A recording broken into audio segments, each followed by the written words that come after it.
Cuba isn't simply a country run by an authoritarian regime, or one that's absolutely crazy about baseball.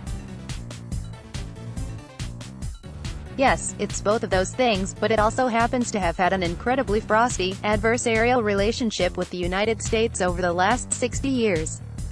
With that has come a whole lot of unfortunate fallout, including a rough and dangerous path for Cuban baseball players who want to seek their fortune in the United States. For years, the only way for a Cuban national to work in America was to receive amnesty from the U.S. government via defection. During the Barack Obama years, Major League Baseball was finally permitted to work with the Cuban Baseball Federation to ensure that a less perilous option might be available, but the Trump administration is seeking to end the entire program. The Trump administration on Friday rejected Major League Baseball's deal with the Cuban government that would have allowed players to sign with teams without defecting, sources tell ESPN. A disappointing decision for MLB that reversed Obama-era rules intended to ease relations. Jeff Passan, at Jeff Passan, April 8, 2019. This is a major blow not just for fans who embrace the global nature of the game, but most of all for the Cuban athletes themselves, who face very real threats to their lives, livelihoods, and families if and when they choose to face the dangers of escaping Cuba, often extrajudicially, and negotiating passage to America.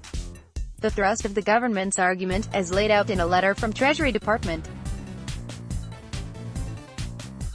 to MLB obtained by ESPN, a payment to the Cuban Baseball Federation is a payment to the Cuban government. U.S. government sees the CBF as an arm of the Cuban government. Deal nixed accordingly. pic.twitter.com/Oakton2R9GW, Jeff Passan, at Jeff Passan, April 8, 2019. The basis for the U.S. government's argument here is that, since Cuba is a single-party communist state with no real private sector, any financial support provided to their baseball apparatus qualifies as financial support for the authoritarian regime run by President Miguel Diaz-Canel and First Secretary Raul Castro, according to documents obtained by ESPN. New Trump admin is moving to undercut a landmark agreement enabling Cuban baseball players to play on MLB teams by overturning an Obama-era decision, a senior admin official tells at NBC News.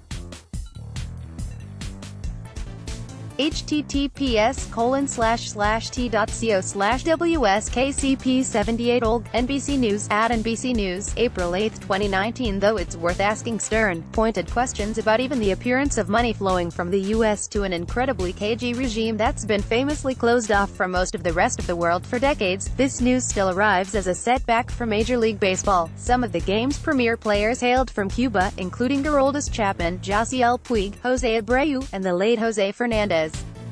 But for every star that managed to escape with their lives, there are countless others who will never make it here without an extra hand.